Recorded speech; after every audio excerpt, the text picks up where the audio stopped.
Hello, and welcome to the TrailManners podcast. I'm your host, Eric Manning, coming to you from the beautiful trails in Ogden, Utah, but connecting you to wherever trail, ultra, and mountain running takes us. We'll bring trail running to life with amazing athletes, discuss the latest topics, epic journeys, and get you stoked for your next trail adventure.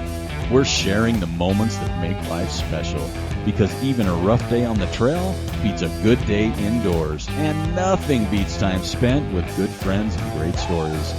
Catch us here weekly for your dose of dirt, vert, and good vibes. So now it's time to top off your water, grab some cheese curds, and join us for this week's podcast, where we take you deep into the heart of our sport. It's go time.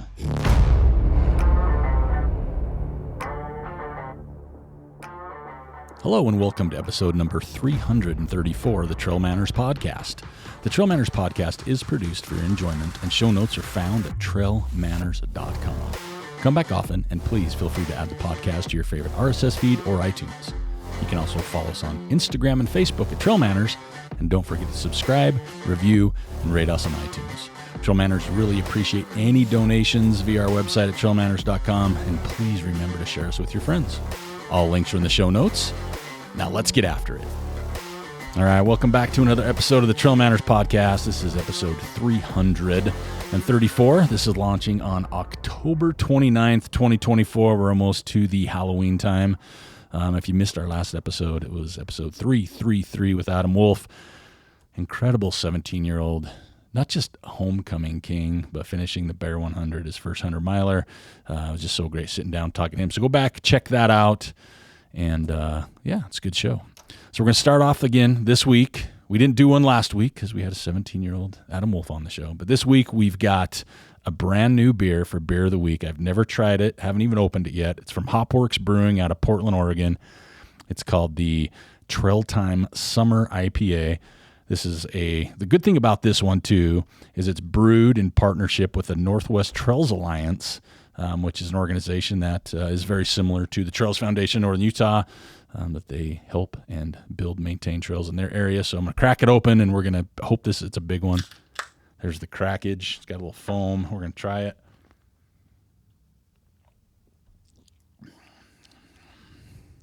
Okay. Give me a minute. That's a good one. It's mellow, slightly hoppy, not super hoppy. It's not hazy. It is. It's just a good Trail Time Summer IPA. I can see where they get the name from it. So out of five cheese curds, I give this one. I'm going to give it a 3.5 cheese curd. I'll give it a 4. It deserves a 4. It's for a good cause. So I'm going to give it a 4 cheese curd rating out of 5, and then we can get started. So this week on the podcast, we've got another Bear 100 finisher. I had the pleasure of sharing a few miles with him, and I'll introduce him now. We've got on the podcast, we have Justin Haslam. Justin, thanks for joining us. Yeah, good to be here. Yeah. I'm excited to be here. Are you? Actually, yeah. Well, we're excited to have you. Right on. As I mentioned, you finished the Bear 100 again this year. It's not your first go round at it. Your third finish at the Bear. That's 300 miles, if my math serves me right. Wow, that seems like a lot. That's not all your races, but that's 3 of those. Tell us a little bit about yourself. Who is Justin? What does he do? Who are you? Yeah, born and raised in Ogden. Okay. So Ogden native guy. I feel like Ogden kind of sucks you in. You can't really get out of the Ogden area if you get here. So I went to school, Utah State, for a minute, then came back to Ogden and have been here ever since. So, yeah, picked up trail running. I think probably, I was thinking about it actually. I think Seth and I, who was back a couple podcasts ago, we kind of picked it up at the same time. I was looking at our ultra signups, and he's has way more races in his bag than I do. But yeah, we started around the same time, like 2014-ish. Well, I've got a turkey leg 5K that you finished in 1830. If that's a digging back deep, you finished 8th overall. That's pretty good. Yeah, I think Kim beat me. That's 20, your wife Kim. She's been on the show. You did in 2013. Then you did the Bryce Canyon 50 miler in 2016. Okay. Is that what you remember? Is that kind of your first ultra, or is there I guess something you're I'm right. missing? So 2016 rather than 15. Well, you probably started running before 16, probably. Yeah. Yeah, just like marathons, half marathons, that kind of stuff. The hard stuff. Oof. So how did you get into running? Like, how did you get into running, and then what made you get over to the trail side? Yeah. So, I mean, I hardly ran before meeting my wife. So she was, like you said, had been on this podcast. She's was a collegiate runner, ran for Utah State. That's where we met. And so she pretty much got me into it. I tagged along with her. Obviously, she had to go way slow for me. And super kind for her to wait up when we were running together. But when we first met, that's kind of what sort of got me heavily into it anyways. Okay. And then, yeah, just... as the story goes, signed up for half marathon because I thought that would be fun. Thought it would. Now you're doing 100 milers, and you thought that would be fun. Well, that's as the story goes. Yeah. That you just have to keep getting longer and longer. I guess there's a few more to go. So, and you have, as we mentioned, you have a family. So you got some kids, working professional. You work full time, so you're not just hitting the trails all the time. This year, going into the Bear. We'll skip to it. You ran the White Pine 50, which is a good, if you're running the Bear, it's on the Bear course, same type of area. It's a good, month-ish, little over a month before the Bear, right? Yeah, I think not enough time. Yeah. Actually, I think a lot now of that people you look back on it. Yeah. I think a lot of people ran the White Pine, but I actually had an injury on the White Pine. I don't know if we're going to talk about that later, but I had a fall. I was doing really good, I thought, and then had a fall maybe 10 miles in, just looking at the scenery, tripped over a rock and ended up hitting my left knee on another rock as I head over hills down a mountainside. And so, yeah, I mean, it was kind of close to the Bear. So that after an injury, you can't really recoup that easily. So how did that work then? 'Cause it sounded like you weren't able to do much training between White Pine and the Bear. Yeah, it fell right off. So, yeah, I tried to, and every time I'd run, it would just hurt. And I ran probably 3 miles, and it would hurt. And you're in the medical field. Yeah. So you did you have an idea of what could be wrong? At one point, were you thinking maybe I'm not going to be able to do the Bear, or was it always like, I'm going to have to see what happens? So it was right in the joint. I was thinking likely just a contusion, I did kind of get an x-ray on the side, Contusion is a bruise for people like me out there. Oh, yeah. Sorry. Yeah, so bruise. But it was right in the joint line. So it made me a little bit nervous that it was something more serious, right? So I kind of was trying in the meantime, like 2 of those weeks leading into the Bear, I was just trying to run. And every time it was just bad. So then the next 2 weeks, it just fell right off. And I just was like, I'm going to stop running. The running fell right off, not your knee. The knee stayed on. Okay. I'm like, luckily, it fell right off. Like, what the heck? Luckily, you're tough. Luckily, the knee stayed on, but the running fell right off. So I was literally, for 2 weeks, I mean, that was my taper. It went from running a little bit, because I could get maybe 3 miles in without pain. Wow. And then it just dropped down to 0. And I was like, well, I mean, we're just going to try to run this thing and see. I actually ended up doing some dry needling in the meantime, which I've never actually done before. Shout out to Jake Cooper with Ogden Clinic. He's the one who helped me out there.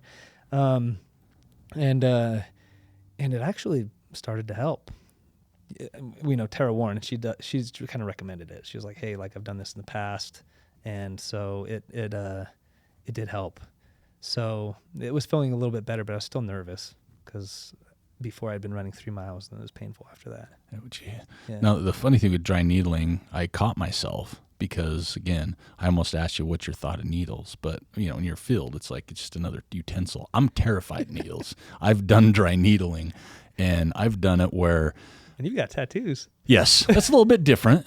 But when I did dry needling, I was sweating profusely. They got me towels to like, I was just sweating so nervous. So the next time I went in, they gave me water right when I walked in the door. Like, hey, you better hydrate first. So needles scare me, but I've done dry needling, and I think there was definitely some advantages to it. You know, I know everybody's different. I've done, what is that? Acupuncture, didn't feel anything there, but the dry needling definitely felt good.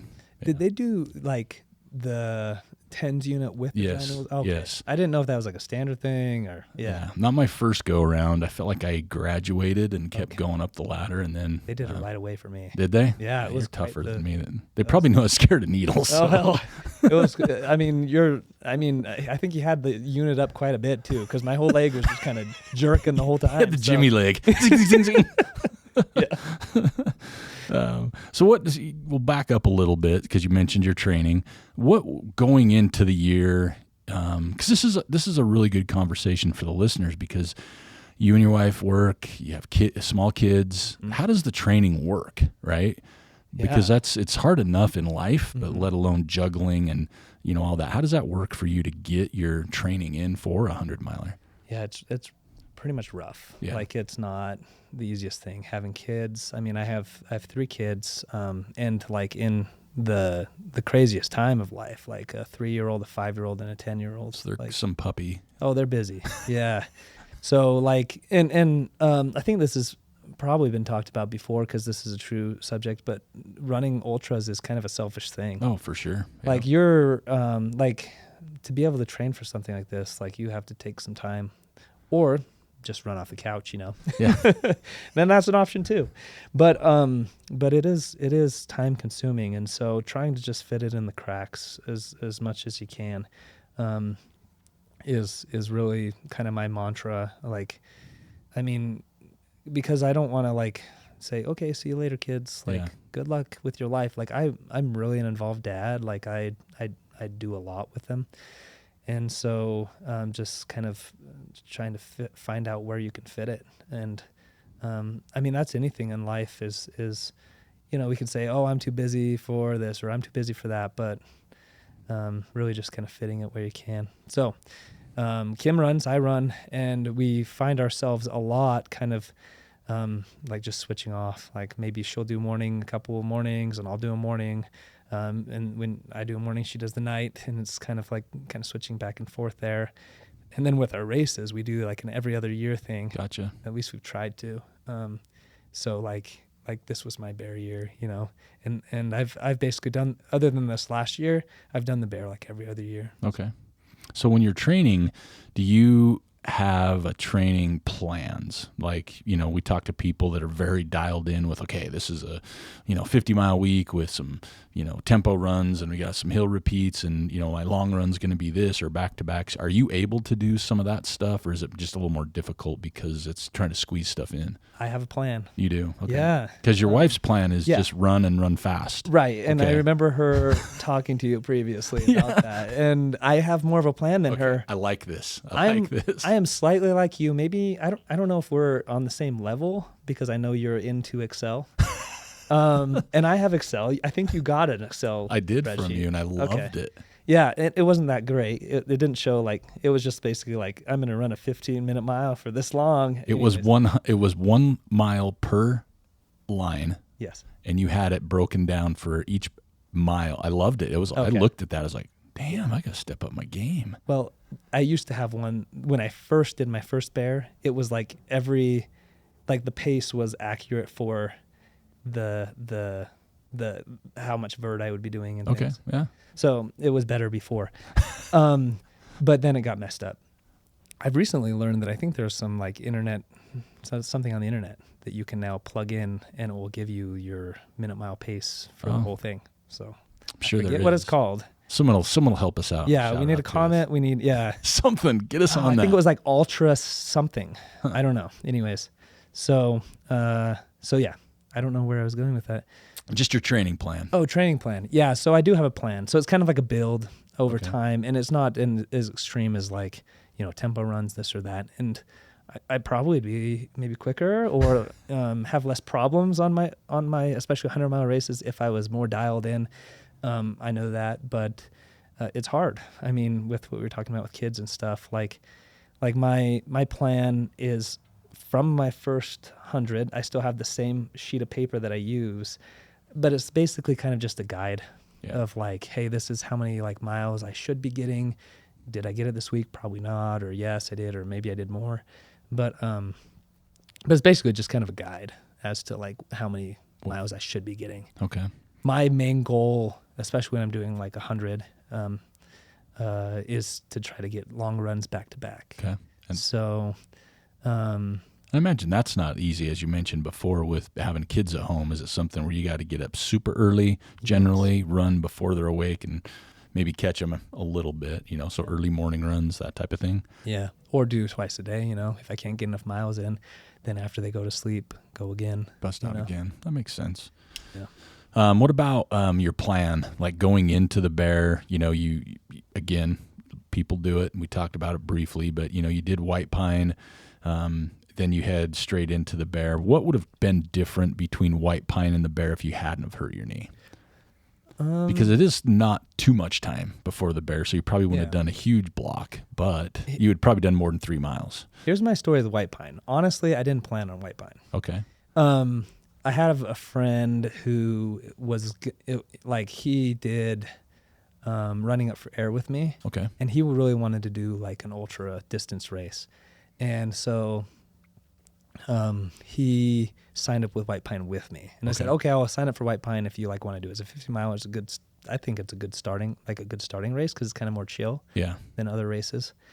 And so I signed up hoping that he would also sign up. He signed up with me, and then he ended up dropping out because he felt like his training just wasn't good. He had some life stuff come up. And so I was just kind of like, well, I signed up for it already, so I'm going to stay here. You got left at the altar. I got left at the altar. And so I didn't really have a plan. The reason I did it is because I wanted to do it with a buddy. Yeah. So, and you're already signed up. So. Yeah. And I figured it was good, like taper. No, it's not good. It's not good taper. Depends on who you're talking to. We talk taper up on our podcast, so I'm all for it. Yeah. But running a 50 like a month before, I would have probably attempted. That's a long distance, but I probably would have attempted to still get high mileage in for 2 more weeks and then slowly tapered. Okay. Yeah.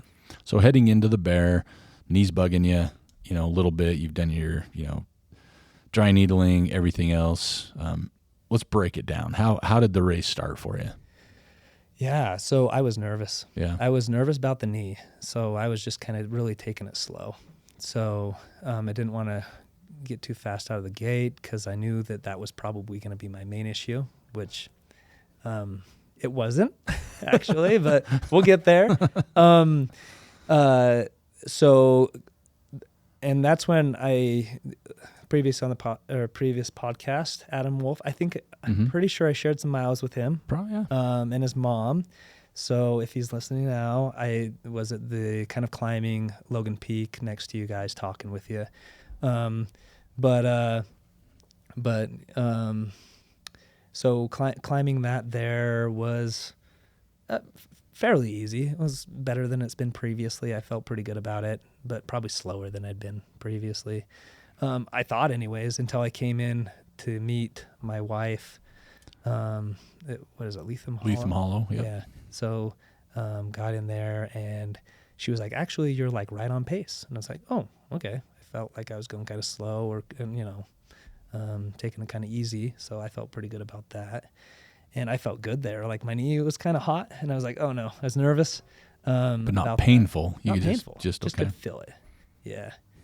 And then speaking of hot, that's about when things started to warm up on the. Of course. Yeah, we mentioned before it was a warm year. Yeah. Yeah, Lethem Hollow is about mile 20-ish. And then it does. That's when the sun really starts to come up. Yeah. And then I forget the climb. What's that? So Lethem Hollow, you come out. You go to Upper Richards. Richards Hollow. Yeah. That's the climb, right? Yeah. And that climb was just like never ending for me. I was just like, I always forget about that climb. every time I was on the bear, which you said 3 finish, but I don't know if I got a mulligan on the DNF.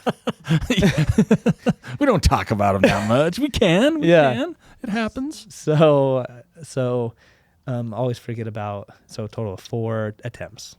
75%. Yes. That's good. Oh, does that mean I have to do it more? Yeah. So that You got to raise percentage- your average. Yeah. Oh. You got to raise your average.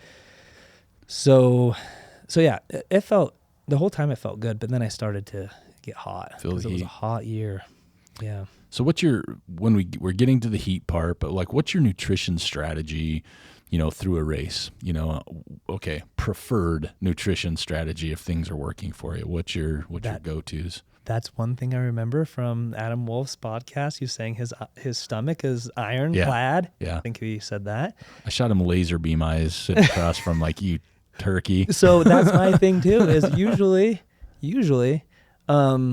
especially when I'm eating what I'm supposed to eat, which is junk food usually, it's fine. Yeah. This year made a huge mistake. And which was? I chose to eat more gels. Because I'm like, if I just eat more calories, maybe I won't have the problem with like being behind on things. Because usually I just kind of feel like I'm behind. Okay. And yeah, Then that leads into my problems later, but we'll talk about those later. But yeah, so that the nutrition was this year was just trying gels, and I felt fine. Okay. At this point, I'm like, I actually felt great. So when did it, you get through the climb, Upper Richards, you got right hand fork, all that. When did you start to feel maybe that your nutrition or maybe your stomach wasn't necessarily cooperating? Yeah, so after right hand fork, it's when it's real hot. That's about mile 37. There's a lot of road, exposed, like no trees, just like hot. And a few climbs. That's usually, what mile is that? Right hand fork's about 37. Temple fork's 45. Yeah. Sounds about right. Yeah. So, Temple fork's 45. Yeah. So about right after, left hand fork. I'm getting those two confused. So you have right hand, Right. and then you have temple fork. Then temple fork. Yep. Then So right hand fork. Yes. And then temple fork, definitely. If you hit left hand fork, you went the wrong way. You have to go right instead of left. Yeah. Yeah. Right. So you hit temple and then fork. You're at mile 45, where you already. I mean, you're not halfway through, but at that point, at mile 45 at temple, where you. Yeah, I was told by multiple people I look like death. Okay. At that mile 45. Okay. That's very nice. Usually people lie and I say felt you look better great. though. I felt okay. You felt better than you looked. I felt better than I looked. I looked pale apparently. Okay. Yeah. Felt good. Looked horrible. Okay. According to my wife, she didn't want to say anything at the time. She told me that. Okay. Yeah. She told me he looked bad. Yeah. I was like, well, it happens. And so it begins. I am leaving Temple Fork. Yeah. And that's when things go south, like really south. Yeah. I don't know. Maybe it wasn't the gels. Maybe I should try that again. What do you think? Well, we always talk about it on the show. It's, people train a certain way, but there's effort, there's, climbs in the bear, there's a lot of climbing up front. The heat will get me no matter what I'm doing. Right. It could be a 5-mile run and I've got all I need and I'm like, this sucks. Right. So I ran out of water like quick. Yeah. Like I have not previously ran out of the water that quickly on a race before. Wow. Like every single time I was just chugging it down. And so, yeah, it was hot. And your first pacer, you picked up at Tony or Franklin? Tony. So mile 52, you pick up your first pacer. But you left out the part when I was climbing into Tony's. Okay, let's do it. Because that climb sucks. Yeah, that's when it began. Well, it's a good place for it to begin. Am I allowed to talk about graphic things like vomiting on this podcast? Absolutely. Yeah. Okay. I'm sure you just that's can't do it on the podcast. But you can talk about it. Try not to. But yeah, climbing out of, I guess, Temple Fork up to Tony's was, I was feeling okay actually, and I came up upon these two girls, and if they listen to this podcast, I apologize because I was not ready for what was about ready to happen, and I came up too close to them, and I was ready to pass them, and then all of a sudden I felt awful, and I let it all out. Exorcism started. Exorcism. And they were so, like, I felt so bad because they were just like, ooh, and just kept going. And I just like went to the side of this rail and just like let it all out. This is usually like Adam Wolf, my stomach is ironclad. I've never had a problem until this race. This has been the one that, because I know a lot of people that just kind of vomit the whole time. Yeah. But this is the first time for me. And so the first time for anything, right? Yep. Well, at least you waited till almost mile 50. Yeah. So it happened 2 additional times on my way up, and it was getting dark, and I was pretty much sure I was going to quit at mile 50. I was in my head all done, and I had to like lay on the side of the trail, lean up against a tree. And the coolest thing, my wife didn't believe me at the time, but there was this elk that was just bugling in the dark. So I had my light off and I was just listening to this elk bugle. And when I went into Tony's after I got in, she's like, "Oh yeah, sure." Yeah. She thought I was hallucinating, which I did hallucinate later, but that was kind of cool. And then I don't know who this guy was, but some guy came up and was like, "You want to quit, don't you?" And I was like, "Yep, I'm done at Tony's." And he's like, "Well, if I could talk you out of it, this thing's gonna pass." And I've had it happen plenty of times, and it just kind of goes away eventually. And so it kind of helped motivate me a little bit, at least get into Tony's.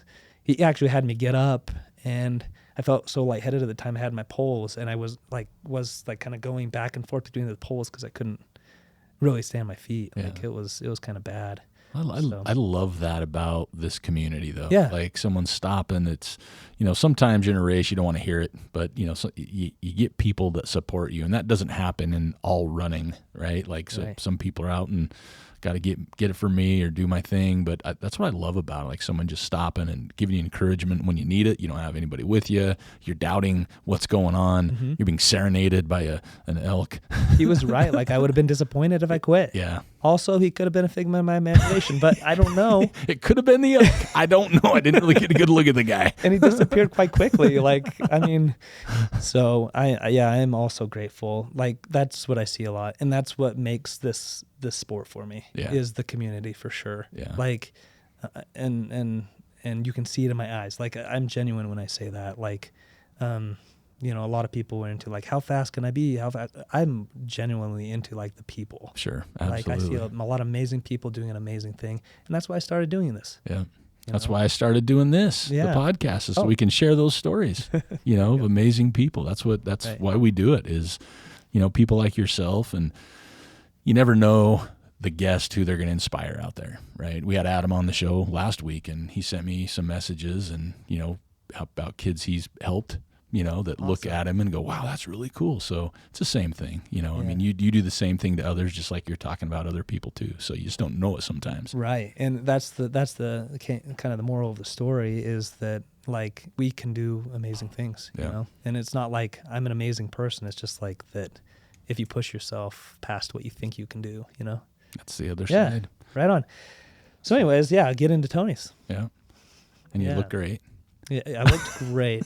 Did Kim tell you that? Nope. She didn't tell me that at all. No, again, it looked like worse than I looked Before. previously. Yeah. Which, if she said I looked like death before, I'm not quite sure what I I look don't know here. what that next level is, but Yeah, I had some friends running that aid station. So John and Sean, I kind of have climbed with them previously, and they were kind of like, oh, hey, like I could kind of see it in their eyes when they're like, I'm looking so good. And so they only hung out for a second. They're like, we're going to leave you and kind of let you hang out for a little bit. So I kind of laid there in the chair trying to get my wits about me. And I don't remember what Kim said. I think I said, okay, it's time to, or she said, okay, it's time to go. And I said, okay. I just stood up and went. So, one important thing is, I think it was about that time because I was pretty much going to quit. Yeah. And I think it was about that time when she was like, Hudson is my son, his little 10-year-old son. He's like, he's super excited to see you finish. And I was just like, that along with the guy before me, kind of both of those got in my head like, all right, doesn't matter if I die, I have to finish. I can't disappoint my 10-year-old. Well, and I'll tell you, I was going to bring that up because you mentioned it to me as I was pacing you, and it did choke me up a little bit when you said that because, I have kids. I know a lot of people out there probably do. And I remember you said it multiple times when I was with you my son, I can't quit. I can't quit. Yeah. And I'm never disappointed a yeah. 10-year-old. Probably, unfortunately. I'm sure I have too, I but probably have. like not in that. Like I don't know. We don't need to go there right now. I mean, geez, man. We're getting deep. Yeah, that's really, now I'm really choking up. I'm sorry, honey. I love you. No, but no, we all have different motivations, and you mentioned, your son wanted to see you finish and how cool it is. And again, I've got 2 daughters, and I carry them and run with them across finish lines myself, and I would give them my finish awards or whatever I would get from the race. And that to me helped sometimes try and justify the selfishness of what I do, because in turn then you hope your kids pick up on it. But I know I can speak for myself. My daughter's like, man, you can do hard stuff, and it's like, yeah, don't put yourself in a box of what's possible, right? To a degree. So, but yeah, that moved me the whole time. You kept saying it. You kept saying, I can't stop, I can't stop. Yeah. And especially when you were in Stomach South, probably first time you vomited, nutrition, you're only at mile 50, already quote unquote ready to quit. You don't look great. But then you pick up some pacers, right? Yeah. You get a little support. Plus you've got the mindset. Yeah. Your wife doing it. And then so Tony Grove, you leave with Kim. Mm-hmm. And vomit again. Things get so much better quick, right? Oh yeah, so much better. Like that guy said earlier, he said it passes. You didn't say how long it'd take, right? I think he said, I don't know, maybe he didn't say how quick. Yeah, but it eventually passed. So. Yeah.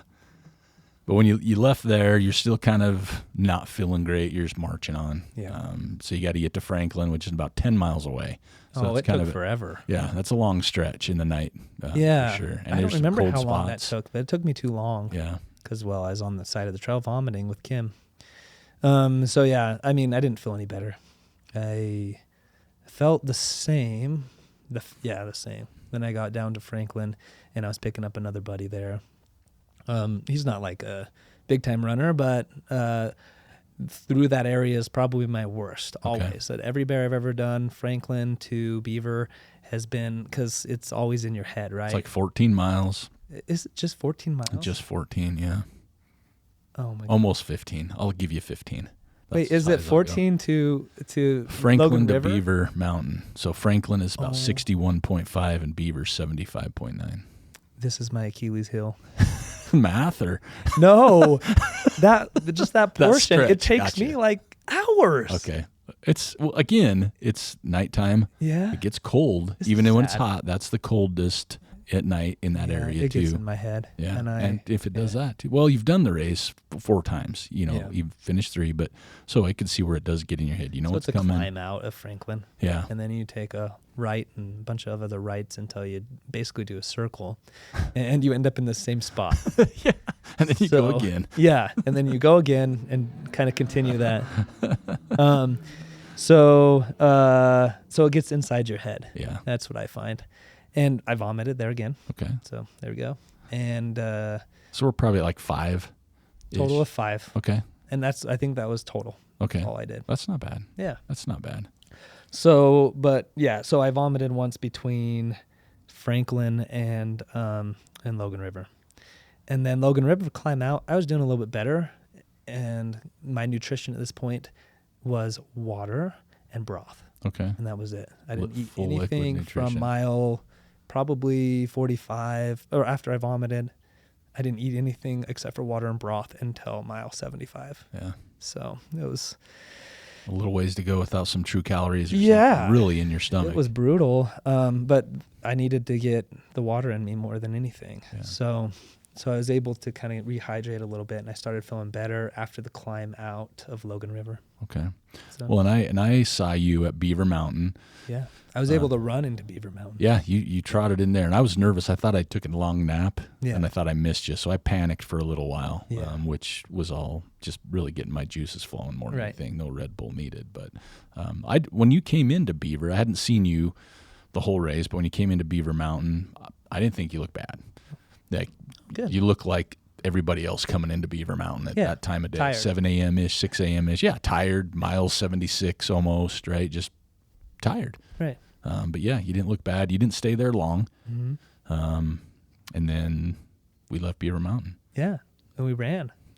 So I was going to say this. I've paced the last 25 miles multiple times of this race. I only took you about 17-ish miles. I took My you legs were fresh. Your legs were fresh because I've never run that much on that section of course. Okay. It's usually, I was like, okay, so we're going to run some more. Okay. The knee didn't hurt from previous, and the legs were fresh because I'd been vomiting all night. That was the other thing I took away from it that I thought was so funny. It's like, well, my legs feel great because I've been running, but I've been focused on my stomach. So my knee might have hurt, but I didn't know because I was throwing up. So it kind of worked out in a roundabout way. It did.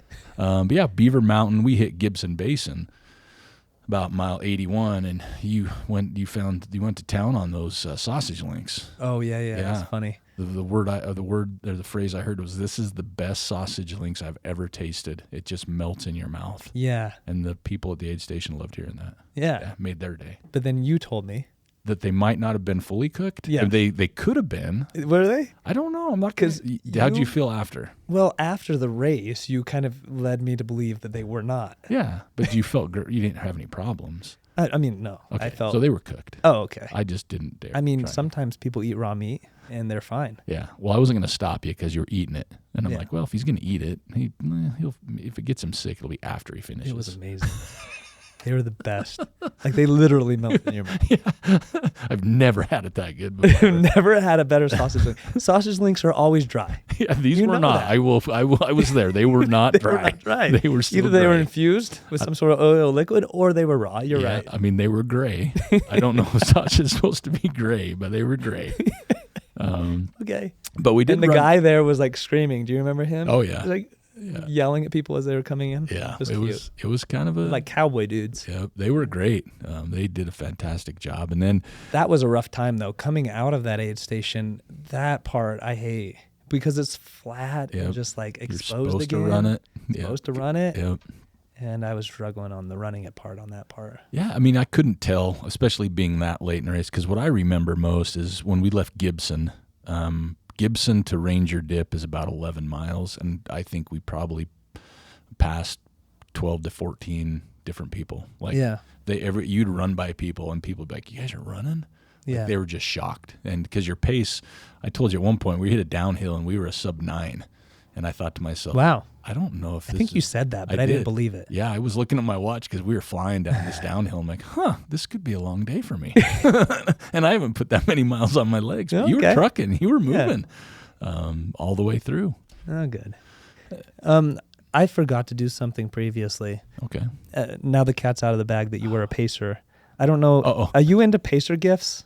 Do you give pacer gifts out? I do, yeah. For the most part. Okay, this is important because pacer gifts are important, I think. And I think your wife gave pacer gifts out too. Oh yeah, she does for sure. He's reaching for a bag. It's cute and it's polka dot here. It's a polka dot green bag, a pacer gift. Yeah. Man, I just was happy to get my jacket back. Oh yeah, I left my jacket. That's a pacer gift as well. Oh look at my gosh, this is crazy. Yeah, I don't know what foot size you are. Well, I've got sock guy socks, and I love sock guy socks. Yeah. And I've got 5 pair. I got you 5 pair. Man. I've got 5 pair because I am a sock guy dealer. I think we've talked about this previously. Yeah. Do you remember that? About that? Yeah, because those are the only socks I wear when I'm running. Yeah. So I've got some. I haven't had a blister yet. I've got a USA flag. I've got. Are you a USA flag kind of person? I like the flag. Oh, okay. I've never wore anything. Maybe just wear it on the 4th. Yeah. Yeah, maybe. Maybe you're a 4th of July USA flag sock guy. I like that. Okay. I like that. And this is like a crescent moon with a waterfall trees and then bees. And a motorcycle guy with the sun, and they're black. So thank you. I appreciate that. I mean, that's a lot. Awesome. I mean, you can re-gift them if you like wear one pair and you're like, these are awful. No, I love sock guy socks. Oh, okay. Yeah. So you've worn them. Oh yeah, I have tons of pairs. Yeah. Yeah. Not these ones. But so I like them so much they were too expensive to buy. Yeah. So I became a dealer. Nice. And I have to buy $300 worth of sock guy socks every time I buy them, but they're way cheaper. How much are your socks? Well, I spend $300 a year on socks. Pretty much. Yeah. Well, thank you. I appreciate that. That's awesome. You will see me wear these. I promise you. I love socks. If anybody listening thinks that pacer gifts are important because these people take the time out of their life. Thank you very much. Absolutely. To sit at a trailhead for possibly hours I mean, my other buddy is like, I've been here for 3 hours. And I'm like, I'm sorry. That's all? Did you stay longer? Maybe, but in long term. You thought so you're saying my Excel spreadsheet was off by I don't know if your amount. spreadsheet was off, but maybe your stomach was. That's what it was.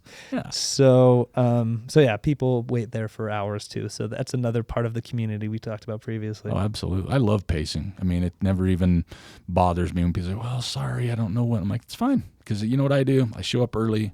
It's always fun to help anybody else out that's there. Because some people need it. You're there. And if you love the community. So that's the best part. But thank you for those. You're welcome. Anyways, we were talking. So yeah, Gibson Basin. Got your sausage. We started putting the hammer down. Literally, you were passing people. There's one stretch where there's a couple of young fellas, and I can say that were trying desperately, I think, to keep ahead of us. Every time we'd start running, they would start running, and they would do enough just to stay ahead of us. And then we hit a downhill, and that's when we went the sub-9 into Beaver Creek. Well, I think I said something there. You did. What I said. I remember. I won't say it, but I remember what you said. And you're like, we kept going, and we were right on their heels, and finally they kind of moved over. Oh. And soon as we passed them, they literally stopped running. Yeah. They were like, we can't do it. We went a little bit further. You turned around and he goes, we dropped them in so many words. I'm like, we sure did. And then later on, there was someone else out in front of us. You go, target acquired. We took off again. Well, you need a motivation. I love it. I had no problem with it. It was your race, but I would like to, if I'm not a data geek person, but I'd love to see your time from probably Gibson to the finish compared to like across the whole stretch of the race, because I think you probably had some really good time through that section. Up a lot of time. You really did. And unfortunately I didn't wear a watch or anything like that. I used to be more like that, but I don't know. Changed lost your ways. interest in it. Yeah. Yeah, we went into Beaver Creek, and Beaver Creek to Ranger Dip's a tough stretch too. It's that long, windy road, climbing to the top, and then you get to the top, and then you've got lots more windy down and super dusty. Yeah. But when you hit Ranger Dip, that's kind of that deep breath.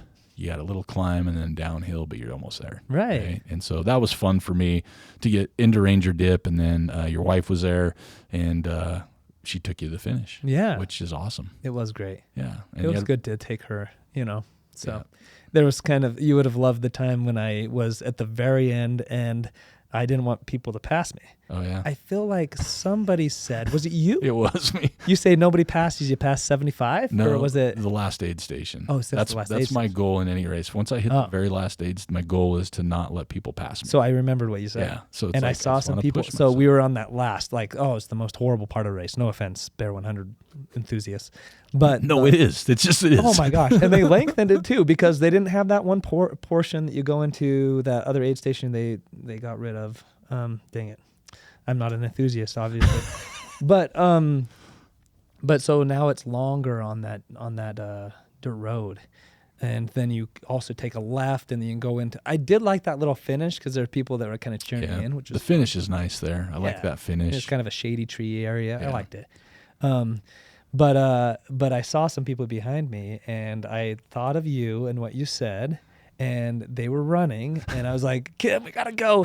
And I almost, I would have came in bloody because I almost trip over my poles as I'm trying to get in there and beat these people. And, but I beat them. So nobody passed me. And I think at one point, Kim wasn't sure there was really people there. She did say that.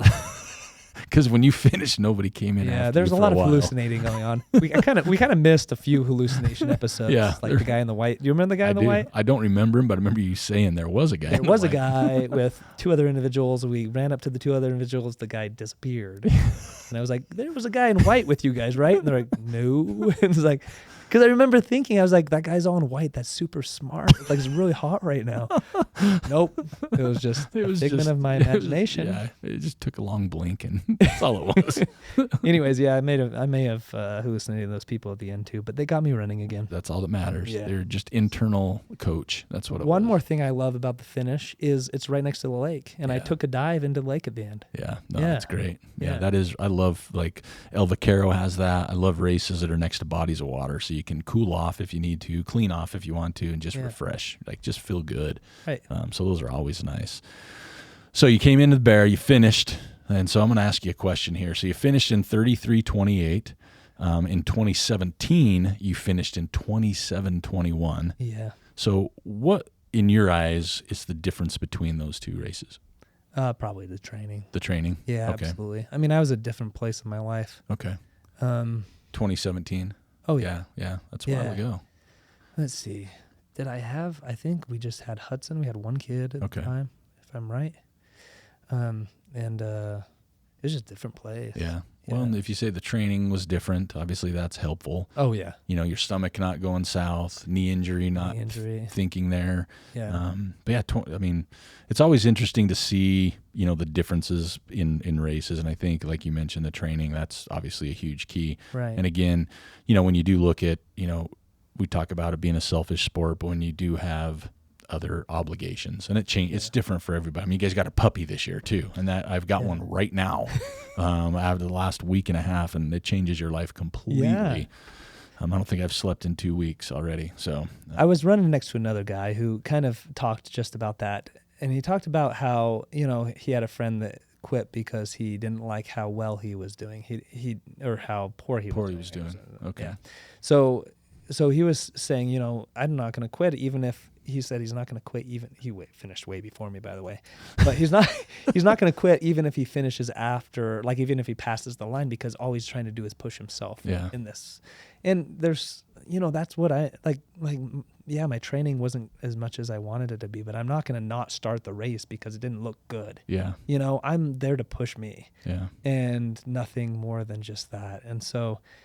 And also push me, and also be a place that I love, which is up in the mountains. Sure. Like my favorite section is also the section that I hate in the Bear, which is basically from Franklin to Logan River, because it's like my favorite part of any race is big pines. And I've heard I should do certain races because of these big pines that I love. I love the smell. I love being around these massive trees. Yes. And like that's my favorite thing, to just be in the mountains, and it doesn't matter how fast or how slow I do it. It's just being there. Well, and you did mention that to me. We were on the course, and you were like, "Oh, thank you so much for pacing. It's a Saturday." I'm like, well, where else would I rather be? I'm in the mountains, which I love. I love the trees, and so that was a lot of fun. But I think too, you know, looking back, say you did the 27:21. That's your time, right? Like your finished time. Right. But I also look at this race coming in at 33:28. But it's a, what's the best way to say it? It's like just different in the fact, like I'm going to go back to what you said about, you know, your son, right? So that's something that maybe you got from this race. You found that next gear, that next level of suffering, or that next level of I'm pretty tough. Because I think it's really difficult when you're ready to quit to talk yourself out of it, because it is so easy in races when you got your wife's there with a car, you're cold, you don't feel good, you know, you can just get in, the pain's done, right? And you go home. Oh, I wanted to. Exactly. Yeah. But I think, you know, that you get these races that you do the 27:21, but I think when you look back comparing all of them, this one might have some really special memories, right? And it's the time is not one of them, right? But it's the time within the race, right? So I think that's something 100%. I try and take from those races, because I've never been fast. I've had probably way more horrible races than decent races, but there's always something in those horrible races that you can pull back on, and you never know. One day those things might come back to, you know, help you in another facet of life or in another race, right? Yeah. I mean, if I didn't have the ultra marathon, I would not be like where I'm at now. Sure. So like in my career, in my life, like there's no way I would be here right now. Sure. Because everything kind of goes back to like just kind of stick to it. Yep. Right? Like my career took me a solid 10 years to get to where I am right now. Yeah. And like if I would have gone to medical school, I could have done the same thing, but I'm, you know, went through the nurse practitioner route or the nursing route, and it took twice as long. It's like an ultra marathon, you know? It's so yeah. That's awesome. So what's next on your list? Yeah, next on my list. What do you want to do? I know you've talked about the trading back and forth year. I know your kids are kind of getting older a little bit, so that could affect things. But like, what else do you want to do? You've done the Bear. You love the race. It's close to home, which always helps. Yeah. Stuff like that. But what's next for you? I've never done another 100 mile other than the Bear. The Bear, yeah. So, and that makes me question the 100-mile distance sometimes. And we talked about that, but then I got motivated and I was like, well, maybe I should do something where I can like be a little bit quicker at it. And it's not so much elevation. I thought about that kind of stuff. Thought about Antelope Island, 100 mile or 50 miler, either one. Yeah. So that's definitely in my like gearbox. I haven't signed up for anything. He's got his hands up like, hey, I haven't signed up for anything yet. So let's signed up for anything yet. I think you were talking to Kim about not El Vicor Loco. I'm tough. I am tough. Yeah. And doing that one possibly for her next year because we've been kind of swapping back the 100-mile distance. Yeah. But then she was saying maybe we do like Bighorn 50 together. Oh yeah. Yeah, and that's in a beautiful June. race. Yeah, I'm keeping my eye on that one. Me and my wife were going to do the 100-miler next year, but because of the fires they're having right now, Oh, yeah, it's true. registration a whole different course. Registration's open, Yeah. but it makes me nervous. I'm not going to lie, just because in my world, working in a trails organization, that it's just not a matter if they want to do it, but when there's big burns like that, sometimes Forest Service won't allow you to be on course if they're rerouting, if they're fixing trail. A lot more dusty. And again, I know races, it's $500, for a 100-miler, which I know prices are going up, but I've never paid $500 yet. I've been the 3s and 4s, but when it hit 5, I was like, woo. So we're kind of looking at that one. But again, the race directors haven't come out and mentioned anything what could happen. And on the waiver, when you hit submit, it says if this race is canceled for any reason, no refund. So I'm like, I just really don't want to pitch over $500 right now and have them go, oh, race is canceled. Yeah. So I'm playing that one by ear. So El Vicoro Loco. Yes, that's a must thought do. process. Is it a must do? Yes. Oh, I mean, And a lot of big pines. oh, everything. Yeah. Waterfalls, wildflowers, greatest RD, everything. That's my favorite. I don't know why. This kind of sounds silly, but like a 50K seems short. This one, it's gotten about 9,000 feet to climb, though. So it takes a long time. It's not your normal 50K. All right. Yeah, and it's gorgeous. So yeah.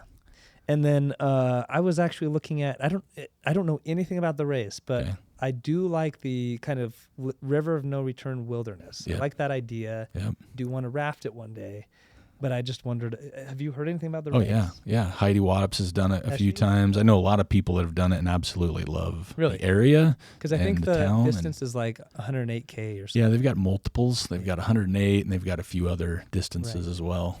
But yeah, that's actually on my radar because it fills that Bighorn weekend timeline. Okay. It's in June. So those are my thought process. I bet nothing's signed up just yet. Yet. Yeah. Yeah. I get that. All right. So what we do with our podcast is we do have people that send in questions, and I like our guests to answer them as well. It's got the Ask TrailManners segment. Yeah. So you're always more than welcome to chime in on these. And then we will get to just at the end, we like to ask our guests like a little rapid fire questions, but I try and make them easy, so people don't get too nervous. But so we have our Ask TrailManners segment. This is from Tim. Tim asks, what's your favorite go-to kit for cold weather running? So if you're running in the cold, what is your favorite go-to kit? So this is where cold is very much subjective to the person. Like anything, I'm going to say 18 degrees and above, I'm in shorts. If it's below 18 degrees, I'll probably switch to a pant. And the only pant I've ever really run in anymore is from Path Projects. It's the Killam pant. It's a fantastic pant. On the upper, it really, again, depends on how cold. Like I don't really wear a lot of heavy clothing. And I still love Path Projects. So they've got like a brand new jacket that came out last year. And I don't think I wore anything heavier than that. So gloves, nice thin pair. I don't like thick gloves. My hands get cold. Yeah, mine don't. Really? But they'll get cold where I want something, but it's almost like liner thickness, like just enough. I need gloves. And then I'm a buff. cold guy. Yeah. You can ask him. Yeah, I'm a cold guy. I don't mind cold at all. I enjoy it. Actually. My legs are usually fine, Yeah. like you were saying, but gloves. Yeah. Like even if I'm wearing short sleeves, like my hands, they just get cold. Yeah. I know a lot of people like that. North Face gloves. I'm not like a gear guy. Yeah. So I am, unfortunately. Yeah. It No, kills that's my all right. pocketbook, though. Yeah.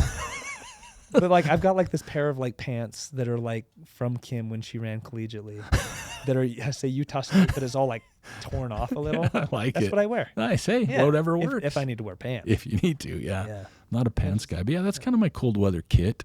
I have multiple jackets just depending on the temperature, and I always make the wrong mistake and get the one just a bit heavier than I need, so I just sweat like a hog the whole time when it's cold out. But that's kind of my cold weather kit. Yeah. So that Solomon jacket I gave you back. Oh yeah. Is that the one? Is that part of your cold weather kit? Yeah, because I could wear that down to 30 degrees probably with just a t-shirt under it.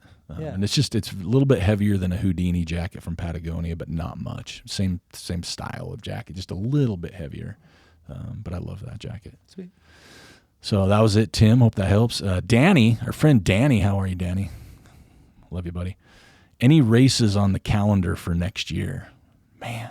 Yeah, So I think that's a question for you because we talked about. So, and this is the hard part because of lotteries and things that like fill so quickly, because you have to, like, sometimes lotteries don't announce till January, February, but then a race fills up before that. So I get most of my stress during this time of year when I talk about races because I'm like, damn it, I don't know which one to do, and this is going to fill. I've only signed up for 2 races next year so far. I've signed up for the Gorge Waterfall 50K in April, and then 2 weeks later, because that's how we roll, I got the Zane Gray 50 mile down in Payson, Arizona. 2 races I've always wanted to do, and I was talking about it. I'd like to do races next year with some history to them, not necessarily like a first year, second year, third year, but some of these have like 20 plus years or more in the trail scene. And I really like those types of historic races that I know people that have run and, talk so highly of. So those are for sure. I am going to pace my wife at Orcas Island 100 in February. That'll be fun, but I'm also looking at Way Too Cool in March. It's a race I've always wanted to do. Another one of those, got a lot of history behind it. I just asked a question. Till McBurn I'm looking at. There's a few. I can't even say because I feel bad because there's so many I want to run. But I will sign up for I'm Tough next year, and my wife will run the Bear. But yeah, that's a good question. There's what I want to do is like run races, the people that listen to the show that are running, so I can meet people. So I'm always interested, like, hey, what's everybody else running? Because I'd love to come to a race that a listener's at, just to run that race. So I'm always interested. So what are you running out there? And maybe that'll help me make up my mind. But I do, like you mentioned before, a lot of my races I want to run like Pacific Northwest, Tillamook Burns, Mackenzie River, that type of stuff, because I love the ferns, the trees, the green, the smell, the trail. That's where I enjoy, and not heat. Yeah. Well, yeah. So shaded a little. Yeah. By some big pines. So that's kind of my question there, I guess. Yeah. And here's a really good one that Aaron sent in, and I've never thought of this, Aaron, so that's why. But here's this one. So this might help some people out there, and some of you that thought about it, like Aaron, I think it's genius. Why does no one carry a tent repair sleeve for fixing trekking poles? He says he's crewed at Hard Rock and elsewhere and seen some sad people when they snapped their poles that they could have fixed with this kit. And I'm like, I've never thought of that myself. And I was at I'm Tough this year, and someone broke their pole, and there's no way to fix it. But I think, like he mentioned, those tent pole repair kits might be able to help. Right. And I've never thought of that. Yeah. Either. So that's a pro tip from Aaron more than anything. So is that just like, are we talking about carrying on them, or like just in there, like, I don't know. Like maybe if you use trekking poles, maybe have a little kit with you. But if you're in a race, maybe chuck it in your crew bag or something. I mean, that's a really good idea. Right. And I saw some at I'm Tough, and this lady ended up DNFing because her poles broke. Right. And something like this could have helped it. Yeah. Yeah. Last question, Jeremy from New Jersey. He says, what's your favorite shirt to run in, type, style, etc.? And man, I'm still looking for that shirt, Jeremy. I've been wearing Path Projects. I talk about all the time. I'm not an athlete of theirs, so I still buy their stuff. So that's subjective. But I love Path Project shirts. That's mainly what I run in. They're just nothing. It's not real tech material. I'm not a huge tech material person. I use short sleeve, and I really like sleeveless shirts, not the tank, because I don't have the body for a tank. I don't really have a body for a sleeveless shirt, but I like a sleeveless shirt because I heat up so quick. But I'm always on the hunt for a really good running shirt. Well, here's my thing. I only wore the tech shirts like that you get from the events, right? The races. Oh yeah. Yeah. Yeah, because I'm cheap. Yeah. It's not cheap because the races aren't cheap. Well, that's true, but you get a free shirt. Yeah. I don't want to. But Kim bought me an Arc'teryx like running shirt. Nice. And that's pretty pricey. Yeah. Yeah. But I kind of love it. Nice. That's all right. Maybe I'm going to turn into a gear person and then have a hole in my pocketbook. But Well, you already got the socks dialed. I got the socks dialed. And again, that's me being cheap because that's why I have to buy $300 pair. Is it cheap or is it just another pro tip, like planning and figuring out how to work the system? That's the thing. It's kind of working the system. I think it is, and I think it's genius. Yeah. It's not cheap by any means. Right. All right, so that's it for the Ask TrailManners questions. So another tough ones. Thanks for sending those in, Tim, Danny, Aaron, and Jeremy. I like Jeremy. Said Jeremy from New Jersey. I like that. I'm gonna start calling myself. Listeners from New Jersey? Where are your listeners from? Do you have do you know where they're from? Not all of them, but you can look at analytics, and we're in a lot of countries. Really? Oh yeah. I love that for you. Double to triple digits. Last time I've we checked. listened. It's a great podcast. Yeah, we have fun. It's been a while. We got a lot of work to do, but it's fun. So, but I'm gonna start calling myself Eric from Ogden. 'Cause I come and say Eric from Utah, I like Eric from Ogden. Because I'm Jeremy from New Jersey. Yeah, I like it. All right. So again, we're gonna sign off with some quick hitter questions. Don't think about it. Just answer them. But in the meantime, again, I want to just thank everybody for listening back to the podcast. We're back. We got some great shows coming at you every week.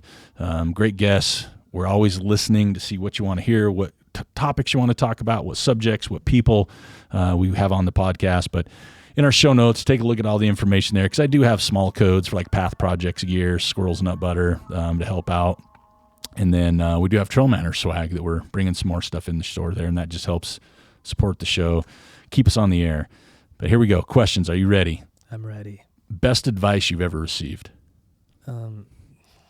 Supposed to be fast. Yep. Probably from that guy I met. Don't give up. Don't give the Bugling Elk. Bugling Elk. Yep. Do you have a running or racing superstition? Band-aids over the nipples. Okay. Yeah. I like that. That's good. Never had bloody nipples before. Well, not if you put Band-aids on. I know. Yeah. Winter gets me. I'm not going to lie. I do some special tape on mine because nothing worse than getting in the shower after that run. Whew. All right. Bucket list race or adventure you still want to do? Well, I've always wanted to do Zion Traverse. Oh, I love that thing. I know, but it's like broken in half. I know. I like it better than Grand Canyon. Do you? I say that out loud all the time. People sometimes don't agree with me, but there's another local one I've always wanted to do, and it's one that I've made up, kind of. Okay. It wasn't made up by me. Kim's gonna kill me. So it's just summing all the peaks in one day. Oh, I yeah? haven't even finished it. So quit at North Ogden Divide every time. My wife did that in August. For all you people from Scandinavian countries who listen to the podcast, it's Ogden Peak, Ben Lomond Peak, and Lewis Peak in all one day. Yeah. Yeah. That's good. That's a good route. I know. That's a big one. It's like 50 miles. 50 plus and a ton of vert. Yeah. Yeah. Okay. Let's see. If there was a movie about your life, who would play you? Oh.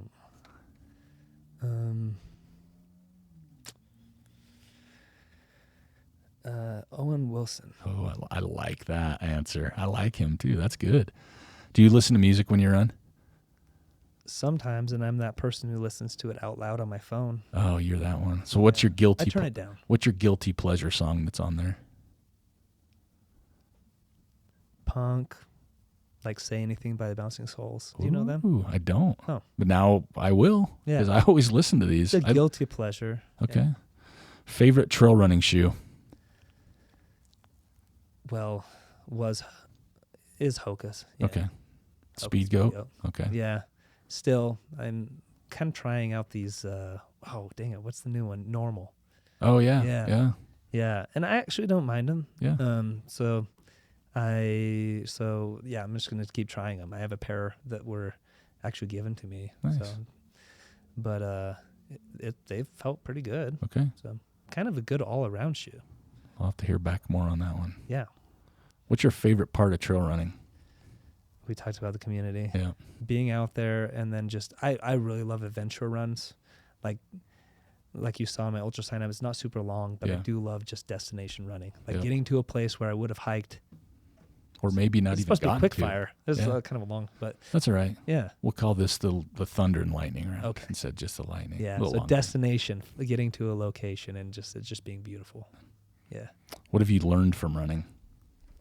Persistence. Ooh, I like Yeah. that. That's the first time I've heard that one. Last one, a little fun. What's your favorite aid station food? Peanut butter M&Ms. Oh, I thought you were going to say uncooked sausage. Now. Yeah. Yeah. We It just was changed peanut butter M&Ms. Now it's sausage. I like to chase it. Yeah. Chase with sausage It's with like peanut butter M&Ms. Sausage sushi, you know? Oh, man. Well, hey, Justin, thanks for coming on the show. Really appreciate it. This has been a super fun podcast. And thanks for letting me be a part of your Bear 100 journey. That was super, super awesome. Very moving. Something I'll always remember, even in my adventures. So thanks for that. And good luck in the future runs. Thank you. All right. All right. This is Eric Manning with the TrailManners podcast, episode 334. Just spoke to Haslam about the Bear 100 and much more about trail running and life. Stay tuned for next week for another great episode. This is Eric Manning, TrailManners podcast, and we are out. Thank you for listening to the TrailManners podcast. I'd like to thank Justin Haslam for joining us today. I also want to encourage everyone to follow us on Instagram and Facebook at TrailManners, or swing by the website at trailmanners.com. There you can click the donate button or check out our store page for some cool TrailManners swag. Both donations and purchases sure do help the show. And you can always hit us up on the contact page or email me at trailmanners@gmail.com and let me know what you'd like to see, who you want to hear, or even if you would like to be on the show. And don't forget to share us with your friends. And if you could take just a minute to subscribe to the show and leave us a rating or review on iTunes or Facebook, I would greatly appreciate that. But don't worry, all these links are in the show notes, so go check those out. Until next time, this is Eric Manning, still reminding you, you don't get what you wish for, you get what you work for. Now go get it.